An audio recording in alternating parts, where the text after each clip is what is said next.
So, okay, Sam, please show us how do you do for cheap setup. For example, you have Mavic, you have some suction cup here. Definitely. So, how do you use it? Yeah, this is one of my specialty hacks here for people on a budget. So here we have the Mavic 2 Zoom, which is a great drone to have because it gives you variable focal length, so you can get a lot of different angles with just one drone, which is awesome. So what we are going to do is attach this to the front of the car. So what we have is Avenger Magic Arms and Manfrotto suction cups. So the first thing that's the most important is to make sure the car is clean, but what you don't want to do, and a lot of people make the mistake of, is cleaning the car with some sort of detail spray or ceramic coating, which makes the surface extremely slick. It's always better to have a dry surface where you can just run your hand and it kind of sticks to the paint. So always make sure of that. And you also want to make sure your suction cups are always clean. Okay, and especially if you have a car covering, how do you manage that? The coating? If you have a car covering, a wrap on your car, you know the... yes. So you have the magic trick. Yeah, so we have the magic trick right here, which is plastic food wrap. This helps protect any vinyl wraps or even softer paints on different types of cars, because each car has a different type of hardness in the paint too. So plastic food wrap is your best friend, because what's going to happen is you'll place it on, the suction cup will go on that, and it's not going to leave a ring or an indent in the paint or the vinyl. Especially when you put some suction cup in a car with coverings in it. So you know, owners on a big race want to keep the car proper. Absolutely. And that's why you can't have those marks with the suction cup by using this. And what's also important too is when it's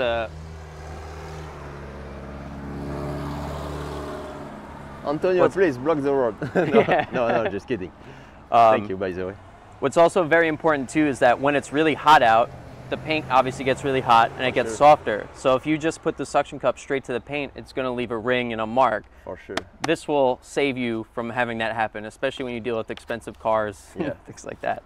And why did you choose Manfrotto suction cup instead of maybe cheaper one on Amazon or something like that? So there are certain parts within your gear kit that you don't want to cheap out on. This is one of them because it's holding your gear to the car. So it's a very important component to have. So let's say this was $80 a piece and there's another one that's $30 a piece. For this type of component, I'll usually go for the more expensive one because I know for a fact it'll work and I'll have peace of mind about it. And I have the same advice about that, and keep in mind, when you invest in that, it's for 10 years, okay?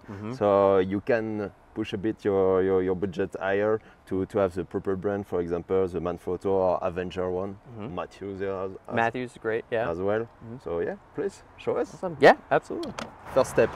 So what we have set up here is Manfrotto suction cup, Avenger arm going into that, and then another Manfrotto super clamp that's actually going to hold the drone together.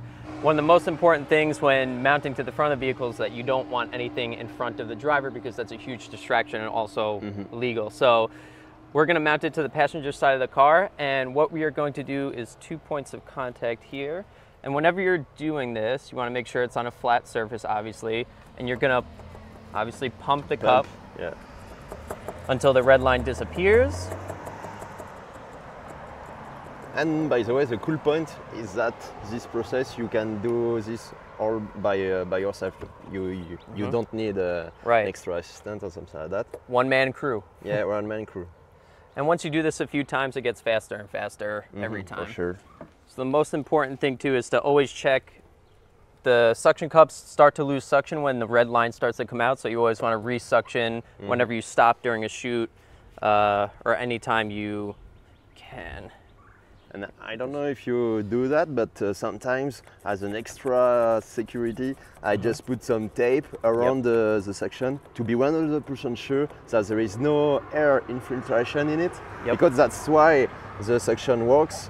It's when you pump it, it loses air, and if you want to lose it, you can just put some air here, and that's it. So that's why sometimes I can put some tape around. Absolutely. So Yeah, you quick don't tip, want any but, debris or anything in there because that'll yeah. affect the suction. Absolutely. Yeah. How much it cost? $150 Okay. for the whole, for the arm, the Okay. suction cup, and the clamp.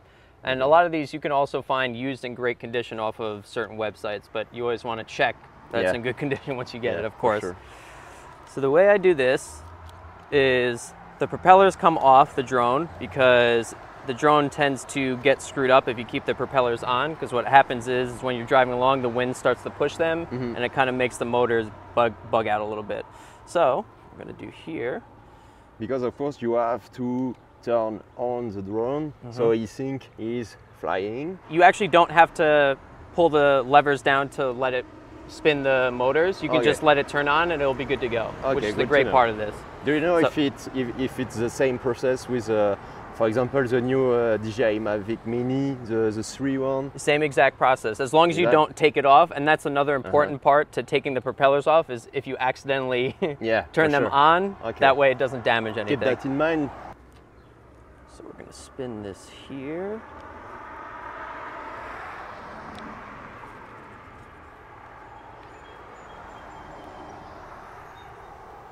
Let's see, we'll do this one first, actually.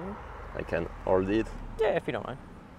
Makes it a little easier. You can do this easy, alone, but sometimes. Yeah, it's always nice to have another person. Yeah. All right, hold on. And on set, particularly, don't be shy if there is somebody who just wait. Absolutely. Just sometimes you can just ask for some help. Same here. We can put that one on the front one? so it holds. Yeah. How do you So want this one. I will get all the drone. Yeah, underneath, just like that. It's great. So once we get everything fitted up here, we'll adjust the drone so everything's straight and looks good. And that's evident, but always good to know.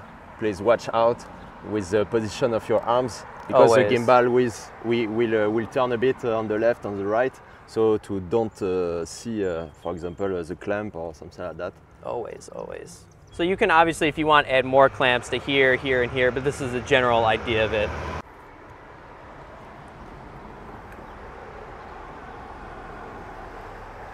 That works. And maybe sometime in car rigging in general, don't search to be solid like a rock. You know, it's a bit flexible, okay, but it works. It's normal. Absolutely. Things of life, it's moving a bit. So don't tight like crazy, okay? Yeah, never over tighten. And like I said too, this is just 2 clamps, but if you want to feel more safe and comfortable, you can always add more onto them. Okay. But for as lightweight as this is totally fine.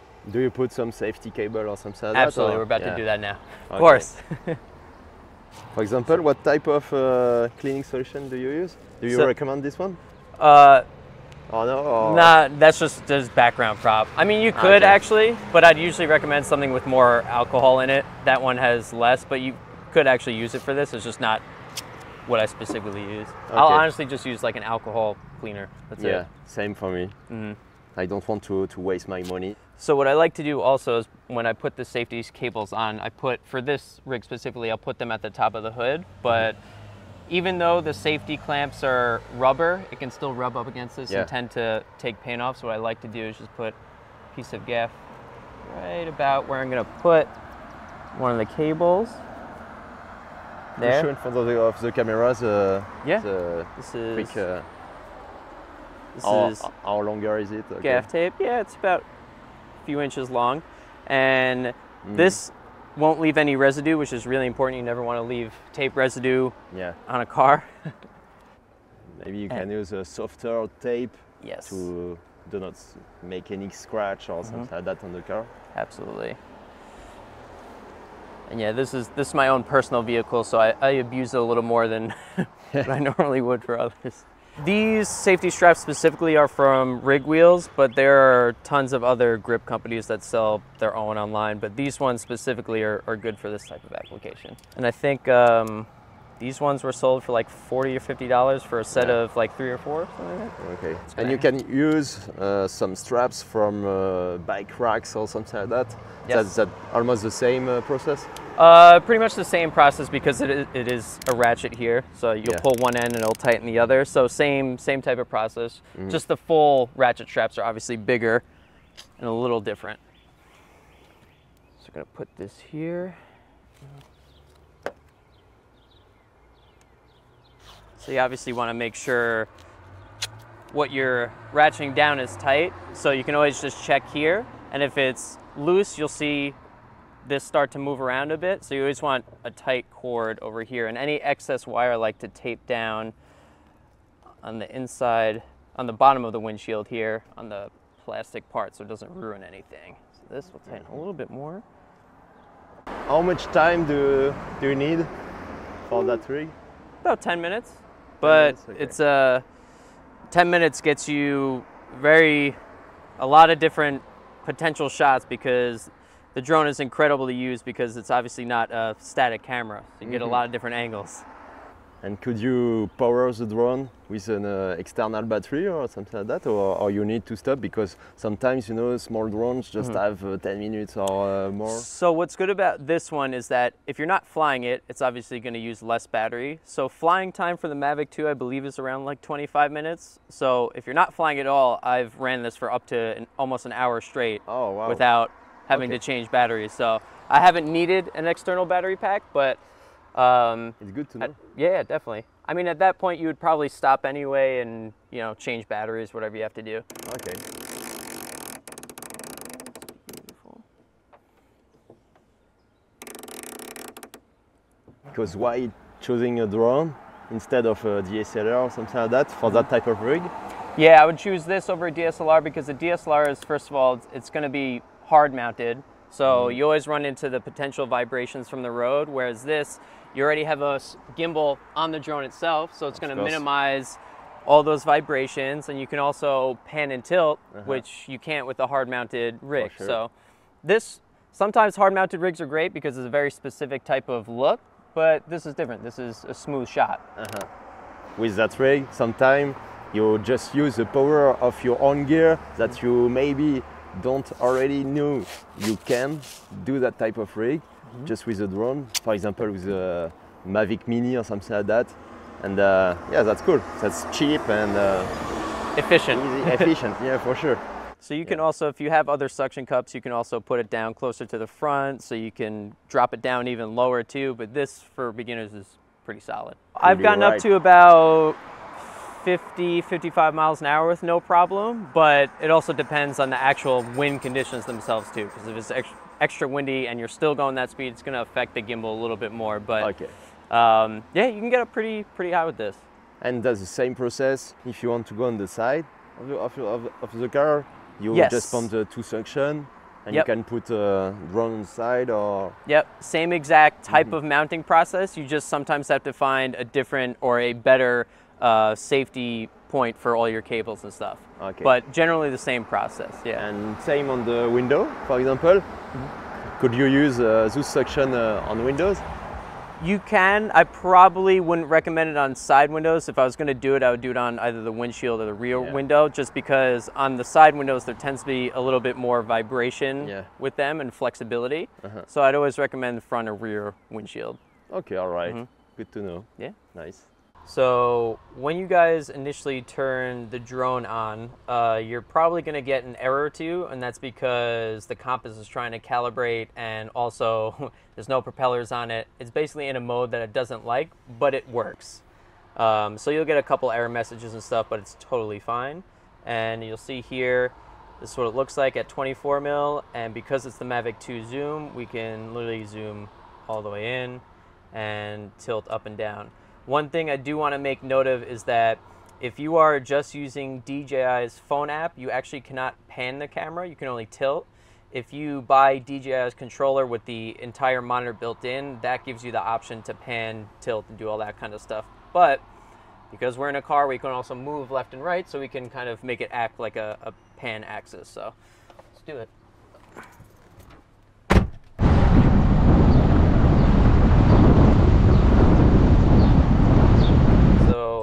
Now what we just achieved is a low budget setup with a high quality gimbal and camera on it for not much. What's your favorite preset in terms of frame rate? So for this, with this drone, I usually like to sit at about 1/50th or 1/60th, depending on what I want the image to look like. And then I'll, of course, adjust whatever ND I have to from there. And all in, I always film in D Cinelike, which is DJI's log format. Yeah. And white balance, obviously, dependent upon the day. Throughout the day, like when it's sunny out, I usually like to sit around 5600 to 6000. Do you manage the focus sometimes? So because the Mavic is all autofocus, it's usually generally in the center, but you can always tap the screen to make it focus wherever you want, which is super nice. So you pretty much have everything at your fingertips with just a small little drone. For example, what's that? What that sound? This beep? So the beep is just acknowledging that you pressed a certain part of the screen, and that's where the autofocus is going to go to. Okay. So it's just a sound acknowledgement. But you see, we can pan, we can tilt up and down, and everything's as smooth as could be. So let's see if we can see if we can find a car here. So maybe as you can see, the magic arms are moving a bit, but it's not a problem, okay? But you'll see, because the arms are moving, the road is fairly bumpy, and the footage is extremely smooth. So, gimbal on a budget.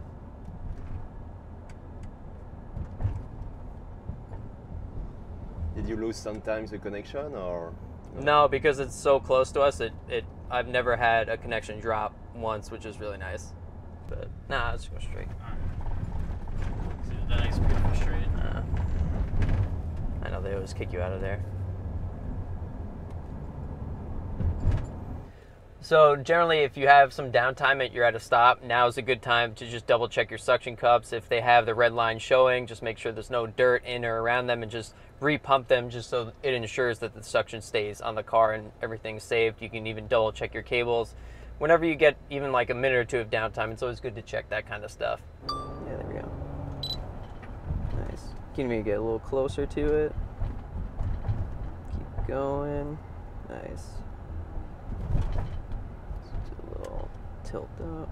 Generally, we'll try, since we're kind of just shooting random cars at the moment, if we have an actual subject car, we will, of course, pre-plan the routes, and hopefully there's no cars around them. And if there is cars around them, we will do specific types of maneuvers to where we just single out the subject, which is the car itself, to avoid any other ugly school buses or things like that would kind of ruin the shot. Or sometimes you can just change your lane or something like that. Yep. For example, the subject car stay on the right and you on the left, just to avoid the ugly car on their side or something like that. Absolutely, and even sometimes just changing focal length from something to wide to tight, so you crop out whatever's on the sides, also can help a lot too. Exactly. To stay focused on the rims or something like that, just by waiting the ugly car moving. Absolutely. That's a good point. And follow it. Nice. Quick conclusion about this rig on budget, and it works. Works well. Yeah, I think the hardest part about up-and-coming automotive filmmakers is getting shots for the rear of the car, you know, front-mounted stuff, and this offers a great solution for that. Yeah, and if you guys notice in the footage, I moved these safety cables to the back of the drone. Knowing your gear is super important, because what I realized is that if you hook them to here, if this were to fall, these would actually fold in, and then these cables would essentially be useless. So these back arms don't actually do that, so now it's safer. So knowing your gear front to back is extremely important. Yeah, for sure. So thanks for watching, and stay creative.